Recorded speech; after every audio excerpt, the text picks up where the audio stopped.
ഇരുമ്പിളിയം ഗ്രാമപഞ്ചായത്ത് കാർഷിക വകുപ്പും കുടുംബശ്രീയും സംയുക്തമായി കർഷക ചന്തയും കാർഷിക വിപണന മേളയും സംഘടിപ്പിച്ചു. വലിയകുന്ന് അങ്ങാടിക്ക് സമീപം ഒരുക്കിയ കർഷക ചന്തയും ഓണ വിപണന മേളയും ഗ്രാമപഞ്ചായത്ത് പ്രസിഡന്റ് പി ടി ഷഹനാസ് ഉദ്ഘാടനം ചെയ്തു.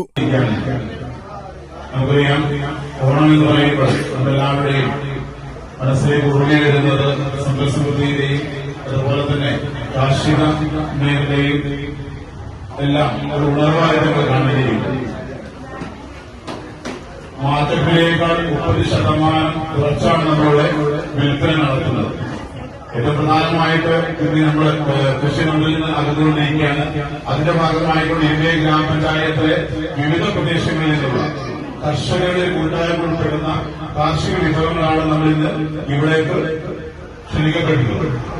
മികച്ച കാർഷിക സംസ്കാരം നമ്മുടെ ഗ്രാമങ്ങളിൽ നിലനിർത്തുന്നതിനും പ്രദേശത്തെ കർഷകർ ഉൽപ്പാദിപ്പിച്ച വിഷമില്ലാത്ത പച്ചക്കറികളും നാടൻ ഉൽപ്പന്നങ്ങളും നേരിട്ട് ഉപഭോക്താക്കളിലേക്ക് എത്തിക്കാനും ഈ ഓണച്ചന്ത വേദിയായി മാറുമെന്ന് ഗ്രാമപഞ്ചായത്ത് പ്രസിഡന്റ് പി ടി ഷഹനാസ് അഭിപ്രായപ്പെട്ടു. വൈസ് പ്രസിഡന്റ് ഫസീല ടീച്ചർ അധ്യക്ഷത വഹിച്ച ചടങ്ങിൽ വികസനകാര്യ chairman V T Ameer, block panchayat vice president P C Ennoor, ആരോഗ്യ വിദ്യാഭ്യാസ ചെയർമാൻ എൻ മുഹമ്മദ്, ക്ഷേമകാര്യ chairperson N Khadija, block panchayat member K M Abdurahman, ഭരണസമിതി അംഗങ്ങളായ K Banuppa master, K Balachandran, Ramla Sathar, Sunitha K V, സാമൂഹിക പ്രവർത്തകരായ Sathar master, Mukundan master, Kunhumoideen master, Vijayan, കൃഷി officer Manju Mohan, assistant secretary Shajimon, Kudumbashree chairperson Sasikala തുടങ്ങിയവർ ആശംസകൾ അർപ്പിച്ച് സംസാരിച്ചു.